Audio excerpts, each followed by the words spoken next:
라이언은 원래 스턴트 배우였지만 박봉 때문에 항상 부업을 해야 했습니다. 그런데 그 부업이 하필이면 암흑가의 운전기사였습니다. 게다가 그의 운전 실력은 최고 수준이었습니다. 그는 운전대에 시계를 걸고 5분 카운트다운을 시작합니다. 이 시간이 바로 차가 출발하는 시간입니다. 3분 후 한 명이 나타났지만 아직 한 명이 더 와야 했습니다.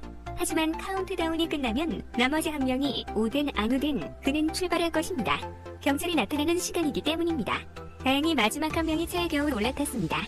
그가 차에 타자마자 라이언은 엑셀을 밟고 도주합니다. 그러나 밖으로 나가자마자 경찰차와 마주치게 됩니다. 하지만 주인공은 조금도 두려워하지 않고 일부러 속도를 줄여 경찰차를 따라갑니다. 사거리에 이르러서야 그는 다른 방향으로 방향을 틀었습니다. 경찰을 따돌렸다고 생각했는데 다리에 들어서자마자 헬리콥터가 나타나 주인공 남의 차가 다시 표적이 되었다. 그럼에도 불구하고 라이언은 매우 침착하게 직접 차를 몰아 다리 밑으로 내려가 헬리콥터가 완전히 시야에서 사라지게 만들었다. 하지만 다리 밑에서 나오자마자 다른 경찰차에게 발각되었다. 이때 주인공은 라디오를 켜서 5분 후면 축구 경기가 끝난다는 사실을 알게 되었다. 그래서 그는 조금도 망설이지 않고 엑셀을 밟아 차를 경기장으로 돌진했다. 마침 축구 경기가 끝나는 순간이었고 관중들도 일제히 나오기 시작했다. 그는 차에서 내려 재킷을 벗고 바로 군중 속으로 섞여 들어갔다. 이렇게 가이에는 경찰을 따돌리는 데 성공했다. 바로 그런 특별한 능력 때문에 주인공은 사장의 눈에 들었다. 그의 이름은 데이비드, 다른 사람의 노력으로 돈을 버는 사람이다. 라이언의 스턴트맨 일도 그가 마련해준 것이다. 라이언의 뛰어난 운전 실력을 알고 데이비드는 그를 프로레이서로 만들려고 했다. 하지만 그러기 위해서는 투자자가 필요했고 그는 로즈라는 엄청난 부자를 찾아갔다. 하지만 로즈는 돈이 많다고 해서 낭비하는 사람이 아니었고 데이비드의 제안을 듣고 거절했다. 주인공처럼 아마추어는 프로레이싱 팀을 이길 수 없기 때문이다. 그러나 이때 데이비드는 라이언에게 매우 특별한 능력이 있다고 말했다. 충분히 좋은 차만 주면 어떤 경주든 이길 수 있다는 것이다. 그 말을 듣고 로즈는 흥미를 느끼기 시작했고 라이언을 직접 만나보기로 했다. 주인공의 시운전을 본 로즈는 완전히 설득되어 그와 협력하기로 하고 $400,000를 투자하기로 동의했다. 그 악수가 그들에게 화를 불러올 줄은 누가 알았을까? 라이언은 슈퍼마켓에서 장을 보다가 차가 고장난 모녀를 우연히 만나 집까지 데려다 주었다.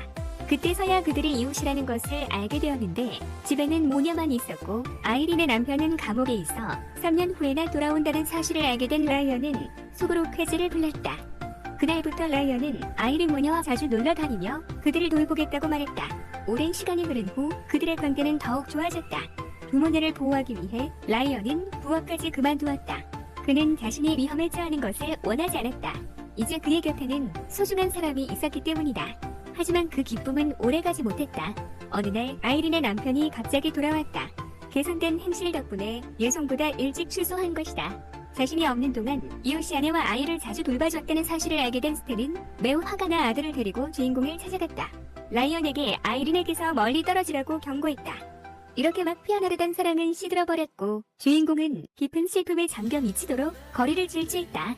그러다 집으로 돌아왔을 때 주차장에서 누군가의 비명소리를 듣게 되었다. 소리를 따라가 보니 구석에 스탠이 부상을 입고 쓰러져 있었다. 아이린의 남편의 모습을 보고 충격을 받을까봐 라이언은 그를 자신의 집으로 데려왔다. 그리고 스탠에게 무슨 일이 있었는지 물었다. 그는 자신이 개선된 행실 덕분이 아니라 뇌물로 교도관을 매수해 출소했다고 말했다. 그 돈은 암흑가 보스에게 빌린 것이었는데 지금은 갚을 능력이 없었다. 이번에는 그들이 자신을 공격했지만 다음에는 아이린 모녀 차례가 될 것이라고 했다. 라이언은 걱정에 휩싸였다. 그는 아이린이 위험에 빠지는 것을 원하지 않았고 스탠과 함께 이 문제를 해결하기로 했다. 그들은 채권자를 찾아갔고 그는 라이언을 알아보았다. 그는 그들에게 한 가지 일을 해줄 것을 요구했는데 성공하면 빚을 탕감해주겠다고 했다. 라이언은 당연히 승낙했다. 다음날 그는 스탠과 빨간머리 여자를 태우고 한 잡화점으로 향했다. 지시에 따라 그들은 그곳에서 돈을 훔쳐야 했다. 모든 일이 순조롭게 진행될 것이라고 생각했지만 스탠과 여자가 안으로 들어가자마자 밖에서 한 차가 라이언의 차에 접근했다. 아무도 내리지 않자 라이언은 의아함을 느꼈다. 그때 빨간머리 여자가 돈 가방을 들고 나왔지만 스탠은 보이지 않았다. 라이언은 극도로 긴장했다. 몇 분을 기다린 끝에 스탠이 나타났지만 갑자기 총성이 울리고 스탠은 바닥에 쓰러졌다. 라이언은 급히 차를 돌려 도망쳤지만 옆에 있던 검은 차가 곧이어 추격해왔다. 라이언은 전속력으로 달려 그들을 따돌리려 했지만 상대도 만만치 않았다. 그들은 끈질기게 추격해왔고 결국 라이언은 핸들을 꺾어 차를 돌렸다. 뒤따오던 차는 미처 반응하지 못하고 길가에 부딪혀 전복되었다. 주인공과 여자는 호텔로 도망쳤다. 돈 가방을 확인해 보니 100만 달러가 들어있었다. 라이언은 작은 잡화점에 그렇게 많은 돈이 있을 리 없다고 생각했다. 그때 TV에서 강도 사건 뉴스가 나왔는데 이상하게도 주인은 아무런 피해가 없다고 말했다. 라이언은 자신이 속았다는 것을 확신하고 여자에게 누가 배우인지 따지듯이 물었다. 하지만 여자는 아무것도 모른다고 했다. 그녀는 단지 마약 중독자였고 누군가에게 고용되어 강도짓을 했을 뿐이라고 말했다. 라이언은 여자의 태도를 보고 거짓말이 아니라고 생각해 풀어주었다. 빨간 머리 여자는 화장실에서 세수를 하며 정신을 차리려 했지만 밖에서 나타난 의문의 남자가 총을 쏘아 그녀를 죽였다. 남자는 주인공까지 처리하려고 안으로 들어왔지만 라이언은 벽 뒤에 숨어있다가 그가 다가오자 뛰쳐나가 그를 제압했다. 큰 문제에 봉착했다는 것을 깨달은 라이언은 데이비드에게 도움을 요청했다. 주인공의 이야기를 들은 데이비드는 할 말을 잃었다. 사랑하는 여자의 남편을 위해 빚을 갚아주는 사람은 없기 때문이었다. 데이비드는 라이언의 문제에 휘말리고 싶지 않아 도움을 거절했다. 도움을 받지 못한 라이언은 스스로 문제를 해결하기 위해 먼저 채권자를 찾아가 돈의 출처를 물었지만 그는 아무것도 몰랐고 단지 상사의 지시를 따랐을 뿐이라고 했다. 라이언은 그의 전화를 빼앗아 상사에게 전화를 걸었다. 상대는 피터라는 남자였다. 라이언은 피터에게 돈이 자신에게 있으며 돌려줄 의향이 있다고 말했다. 그러나 그 대가로 자신이 이 사건에서 안전하게 벗어날 수 있도록 해달라고 요구했다. 피터는 고개를 끄덕이며 동의했다. 전화를 끊자마자 피터는 주인공을 처리하고 돈을 되찾아오라고 사람을 보냈다. 이 모든 일의 진짜 배우는 로지였다. 100만 달러는 그의 불법 자금이었고 이 사실을 아는 사람은 모두 죽어야 했다. 라이언은 아이린을 찾아가 모든 사실을 말했고 진실을 알게 된 아이린은 크게 실망했다. 그녀는 라이언이 자신을 속이고 그런 일을 했다는 사실에 충격을 받았다. 바로 그때 엘리베이터 문이 열리고 한 남자가 안에 서 있었다. 라이언은 그 남자가 수상하다는 것을 직감했지만 아이린은 알아차리지 못하고 엘리베이터 안으로 들어갔다. 라이언도 따라 들어갔고 남자의 옷 속에 총이 있는 것을 발견했다. 엘리베이터 문이 닫히자마자 라이언은 남자를 제압했다. 그 모습을 본 아이린은 겁에 질렸고 이 사건으로 두 사람의 관계는 끝이 났다. 엘리베이터 문이 다시 열리자 아이린은 도망쳤다.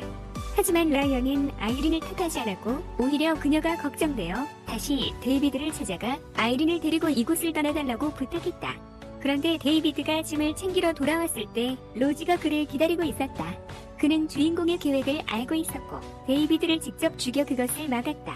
라이언이 도착했을 때 데이비드는 이미 죽어 있었다. 라이언은 피터가 이 일을 벌였다고 생각해 그날 밤 그를 찾아갔다. 그는 다른 사람의 눈에 띄지 않기 위해 가면을 쓰고 피터의 직장 밖에서 차를 타고 기다렸다. 피터가 퇴근하자 라이언은 그의 차를 뒤쫓았고 한적한 길에 이르자 속도를 높여 피터의 차를 바닷가로 밀어 떨어뜨렸다. 주인공을 본 피터는 겁에 질려 라이언에게 목숨을 구걸했고 모든 일을 배우가 로즈라는 사실을 털어놓았다. 진실을 알게 되었지만 라이언은 피터를 용서하지 않고 그를 바다에 밀어넣어 죽였다. 집으로 돌아온 라이언은 로즈에게 전화를 걸었다. 로즈는 본색을 드러내며 돈만 돌려받으면 어떤 조건이든 들어주겠다고 말했다. 다음날 라이언은 약속 장소에 나가 로즈에게 아이린을 풀어주는 대가로 100만 달러를 돌려주겠다고 제안했다. 로즈는 망설임 없이 승낙했고 라이언은 그를 차로 데려가 돈을 보여주었다. 그런데 트렁크를 열자마자 로즈는 칼을 꺼내 라이언을 찔렀다. 라이언은 고통을 참아내며 칼을 뽑아 로즈를 죽이고 돈을 그에게 던져준 뒤 차를 몰고 떠났다. 하지만 라이언도 심한 부상을 입어 오래 버티지 못할 것 같았다. 아이린은 안전한 곳으로 피신한 뒤 라이언의 집을 찾아갔다. 다시 시작할 기회를 주려고 했지만 그는 이미 그곳에 없었다. 영화는 이렇게 끝이 났다. 다음 영화에서 다시 만나요. 안녕하세요.